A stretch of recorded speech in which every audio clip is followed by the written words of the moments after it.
인혁당 사건이 어서 통역당 사건 말씀드려보려고 합니다. 지하당들이 여전히 한국에 많아요. 북한의 조선노동당의 지휘를 받는 일종의 브랜치 같은 개념입니다. 이 브랜치에 해당하는 지하당에 입당을 한 사람들은 그 조선노동당에 입당한 게 되죠. 북한 노동당 당적부에 입적이 됩니다. 평생의 올무가 되죠. 그런데 이 사람들은 남노당의 잔당들, 또 북한의 간첩들이 만나서 조직이 되는 건데, 이거 참 지식인 식자층들이 여기에 민주화 운동한다고 하면서 이쪽으로 흘러가는 사람들이 있어요. 북한 정권과 연등해버리는 사람들이 나온 겁니다. 이러다 보니 민주화 운동 안에 종북주의라는 흐름, 이 두 가지가 분리가 돼야 되는데 분리가 되지 않고 혼재돼 있고, 이것이 한국 교회의 기도 방향성에도 영향을 주고 있는 겁니다. 그러니 가짜평화, 거짓평화가 여전히 한국 교회의 북한 선교 기본적인 기도 흐름이 돼 있는 거예요. 자, 이 통역당 사건은요, 인혁당 이후의 통역당인데 유명한 사람들이 많이 연루가 되어 있습니다. 예전에 국무총리했던 한모라는 사람도 있고요. 또 그 사람의 남편인 박모라는 사람, 그리고 뭐 이 사람은 실명 검역해도 되겠네요. 작관 신영복이 바로 통역당 사건에 연루가 돼 있죠. 잠깐만 설명드려 보겠습니다. 1961년도 12월에 전남 무안 임자도라는 섬이 있는데, 여기 주민 중에 최영도라는 사람이 남파공작원인 김수용에게 포섭되면서 통역당이 시작됐다고 나옵니다. 최영도는 평양을 왔다 갔다 하고요. 조선노동당에 입당을 합니다. 그리고 김종태라는, 남한의 김종태라는 사람을 포섭을 합니다. 김종태도 나중에 평양을 왔다 갔다 하고 조선노동당에 입당을 하고요. 북한에서는 김종태가 굉장히 유명한 인물이에요. 김종태는 나중에 사형 선고를 나가는데 김종태 대학도 나오고 김종태 거리가 평양에 있고 김종태 우표도 있습니다. 그러니까 남한의 혁명가들, 이른바 혁명가들을 북한에서는 굉장히 대접을 많이 해줬어요. 그리고 그 이후에 김질약, 이문규 같은 사람들하고 통역당을 조직을 하게 되는 거죠. 통역당 조직원들은 미화 7만 달러, 당시에 미화 7만 달러 어마어마한 돈입니다. 또 한국돈 3천만 원, 일본 돈 50만 원의 공작금을 받았고요. 간첩 활동을 열심히 하다가 68년도 8월 역시 중앙정보부에 검거가 됩니다. A4지 1000여 페이지에 해당하는 이 판결문이 그렇게 길었어요. 통역당을 뭐라고 정의하고 있는 거 아니에요? 정의하고 있는 거 아니, 남노당을 부활시킨 조직체다. 북한의 무력 남침에 대비한 사전 공작 조직이다라고 정의를 합니다. 또 통일혁명당이 북한의 무력 남침에 대비한 사전 공작으로 조직된 단체로서 유격전을 기도하고 무력 행사를 준비했고, 과거의 남노당 조직을 부활시킨 조직체이다. 또 지식층, 청년층을 포섭을 했고, 간부진들이 빈번하게 입북을 했고, 국가 기밀을 누설하고 거액의 공작금 지원 등이 있었다라고 되어 있습니다. 이 통역당 사건의 주범 김종태, 김질약은 사형됐고요. 신영복은 무기징역을 받죠. 신영복 선생이라 불리는 그 신영복 씨 말입니다.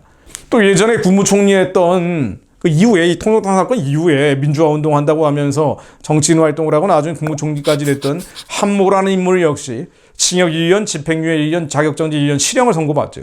그리고 이 사람의 남편인 박모라는 사람도 징역 15년형을 선고받습니다.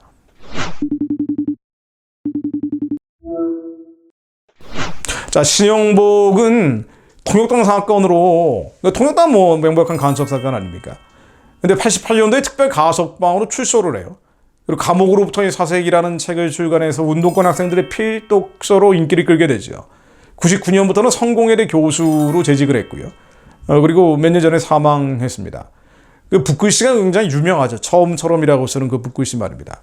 한국의 최대 주류회사 소주 포장으로도 사용이 됐고, 뭐 굉장히 유명한 사람으로 나중에 활동을 하게 됐죠. 근데 이 사람이 예전에 어떤 활동을 했든 간에 사상이 바뀐 흔적이 보이지 않는다는 게 문제죠. 신영복은 98년도 8월 풀려난 다음에 월간 말지와의 인터뷰에서 이렇게 얘기했습니다.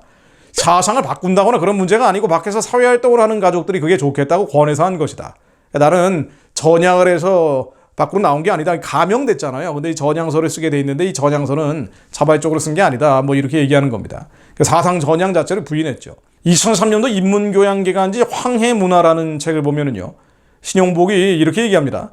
북한의 경우에는 주체성을 강화했고 남한의 경우에는 개방을 통해서 문화적, 물질적으로 성장한 반면 민족의 주체성을 잃고 종속화되어 있다.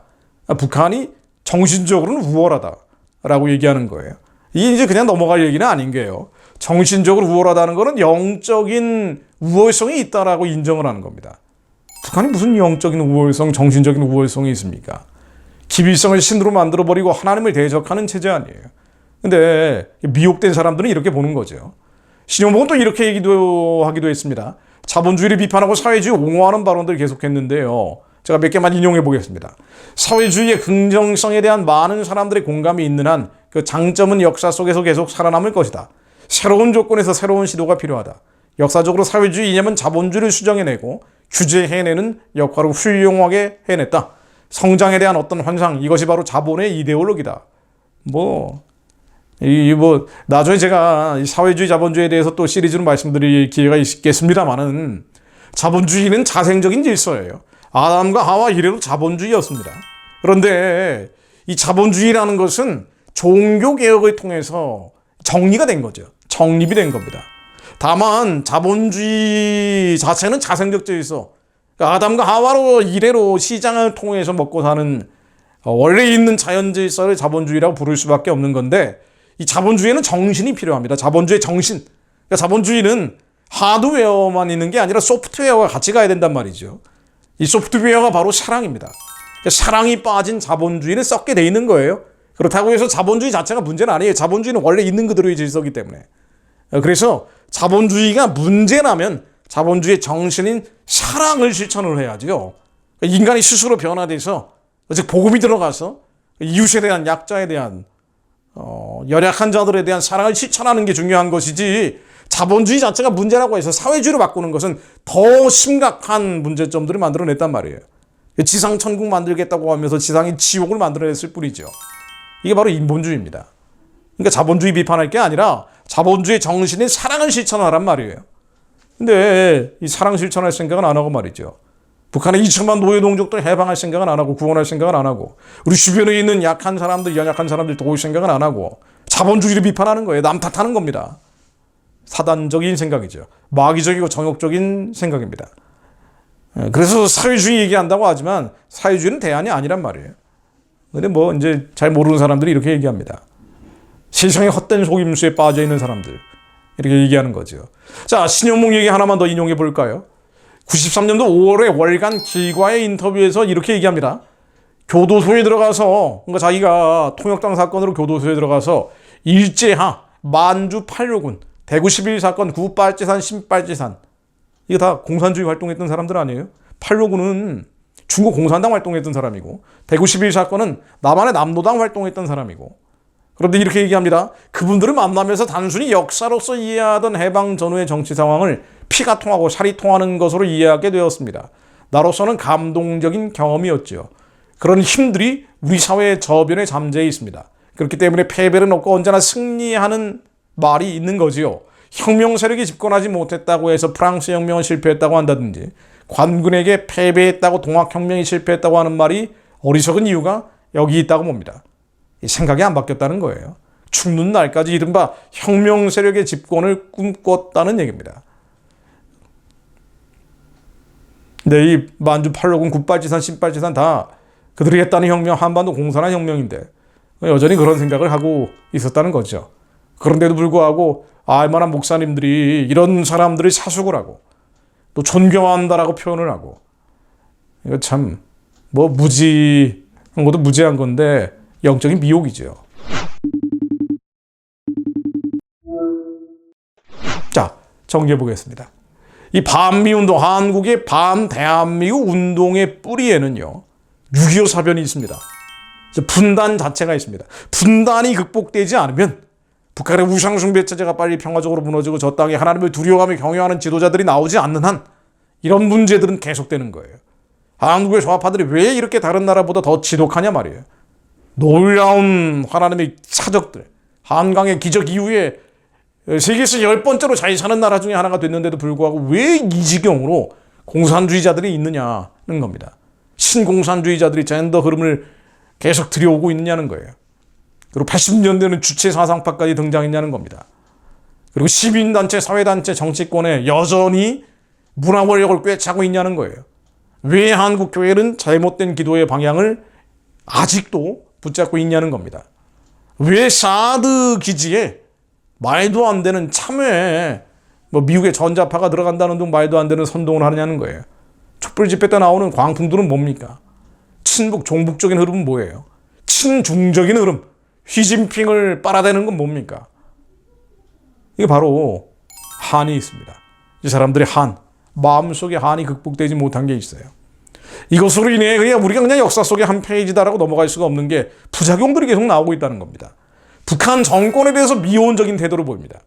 북한 정권과 화해 협력하겠다라는 기도의 제목들이 교회를 붙잡고 있고 이게 세상에도 퍼져나간다는 거예요.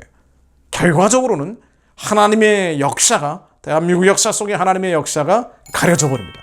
건국과 부국이라는 놀라운 성취가 부정됩니다. 특별히 이승만에 대해서 저주를 하죠. 네. 그러니까 이승만 얘기는 아무리 해도 왜 이렇게 안 바뀔까 하고 보면은요, 잘못된 생각들, 잘못된 사상들이 머릿속에 너무 많이 들어가 있어요. 그러므로 제가 큰 소리로 외치는 겁니다. 시편 17편 4절로 사람의 행사로 논하면 나는 주의 입술의 말씀을 쫓아 스스로 삼가서 강포한 자의 길에 행치 아니하였사오며 나의 걸음이 주의 길을 굳게 지키고 실족지 아니하였나이다. 하나님이여 내게 응답하시겠는고로 내가 불렀사오니 귀를 기울여 내 말을 들으소서. 나의 걸음이 주의 길을 굳게 지키고 실족치 아니하였나이다. 하나님 이 민족교회가 주님의 길을 굳게 지키고 실족치 않게 하옵소서.